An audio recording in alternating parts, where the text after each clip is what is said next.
Welcome to Introduction to Project Management, Managing Project Risk. This is Lecture B. The objectives for managing project risk are to assess project risks, plan project responses, prepare and maintain a risk register, develop and execute a risk management plan. The Work Breakdown Structure, or WBS, details activity lists that will help you identify project risks. You will develop these lists from your requirement analysis and scope statement, so if you have planned your project effectively, creating the lists should be relatively simple. As you can see on this diagram, the WBS essentially breaks the scope of your project into manageable chunks of work that are approximately 80 hours or less. The lowest level in your WBS is the work package level. These work packages are broken down even further to create lists of activities. You will be able to identify many project risks simply by examining these work packages and activity lists to uncover areas of uncertainty. As an example, an activity list may indicate that a specific software package will be integrated into the evolving system. What is the risk of using that software in the intended way? Is this a mature product? Is there a large installed base of users? Is the product being used in ways that are similar to how it will be used on your project? Have you heard that the vendor will be acquired by a larger company? And if so, how will that affect your project? If the new company continues to offer this product, will they offer it in the form that you want to use? These are just a few of the kinds of questions you can raise while reviewing activity lists.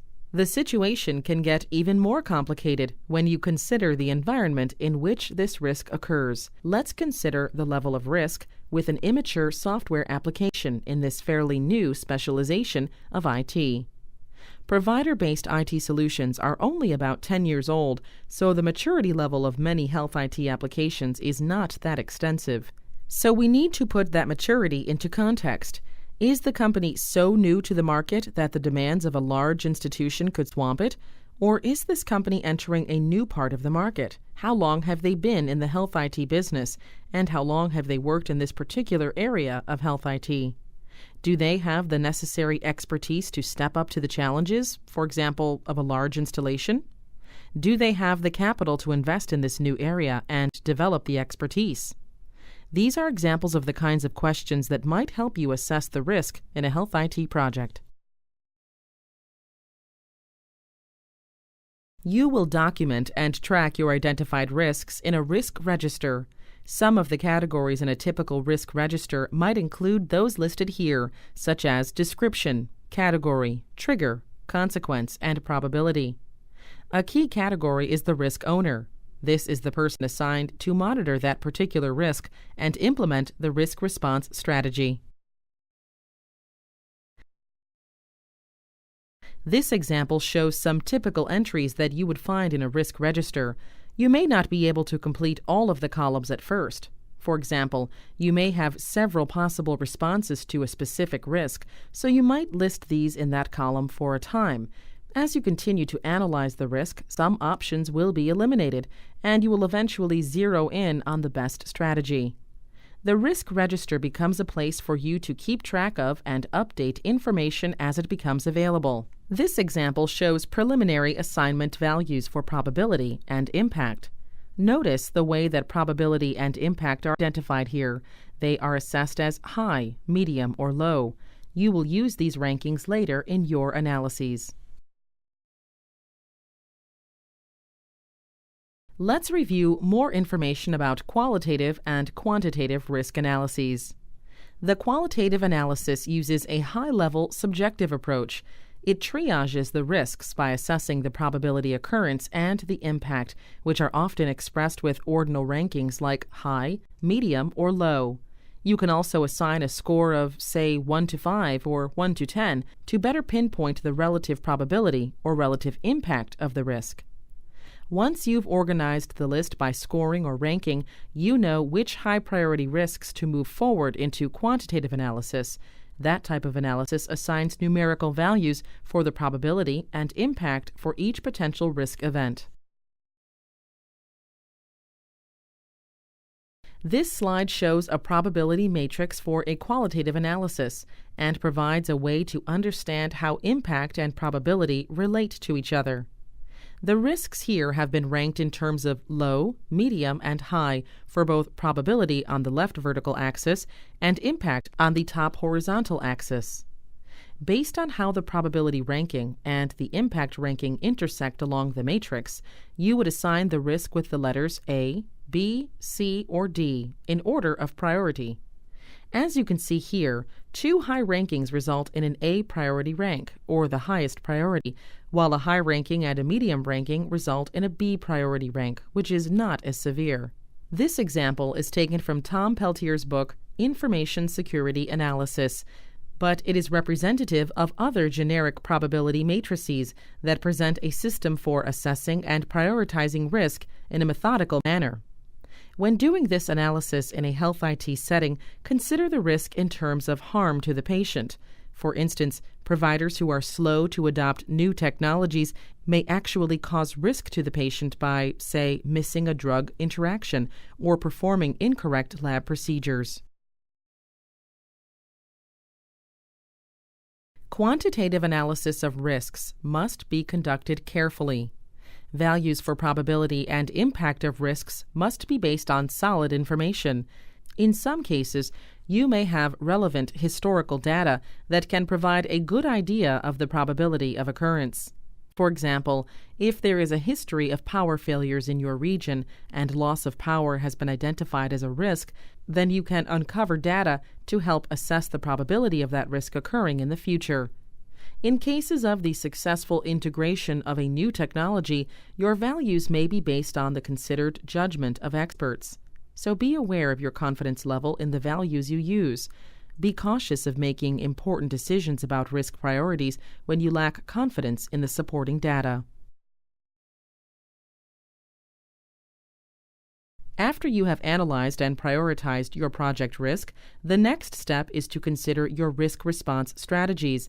Again, your goal is to encourage positive risks and reduce negative risks to a level that still allows the project to achieve its objectives.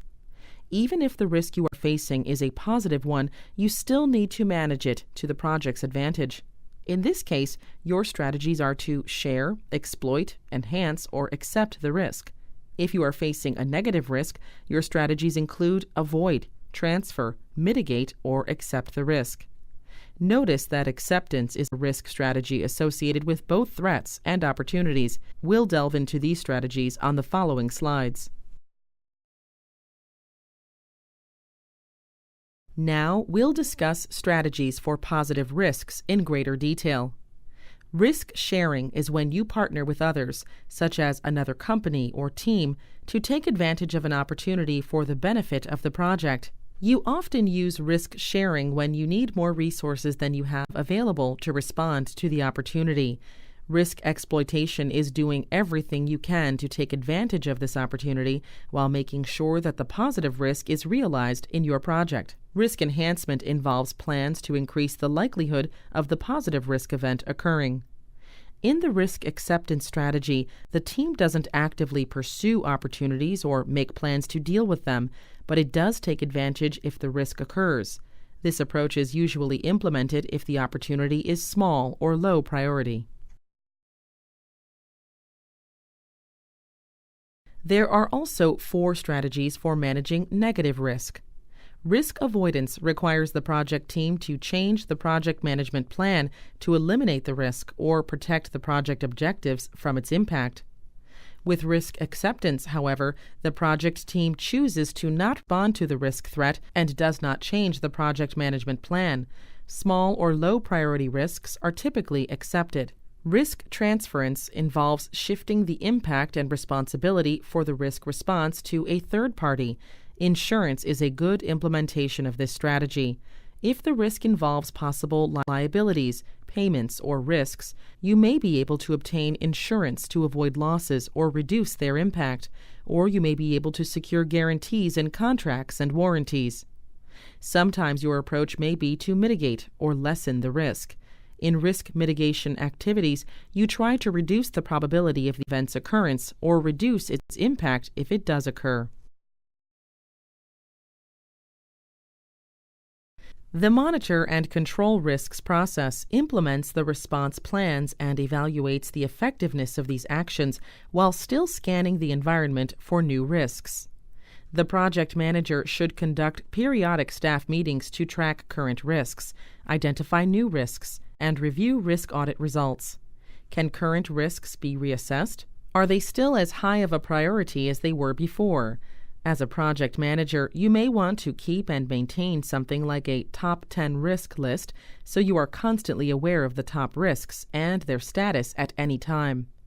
The project manager will update all project documents, including the risk register, to reflect the outcomes of risk responses. It is important to build flexibility into your plans and budget. Some life cycle models can adapt better to uncertainty than others. These adaptive, iterative, and agile models feature short cycles, so you can respond to events and conditions as they occur. It will give you a chance to map out effective next steps that make sense in the real-time context of your project.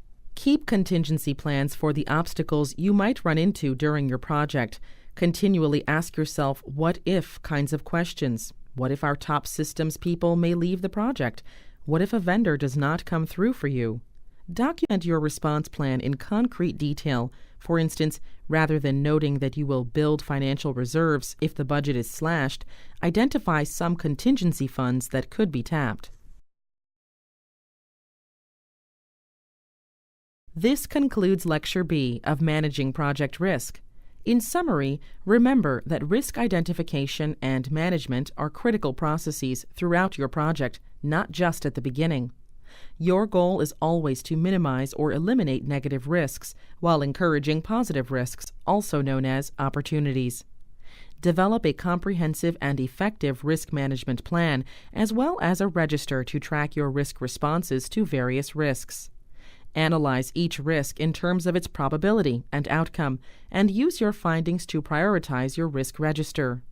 Your effectiveness in managing risk can go a long way to ensuring a successful project.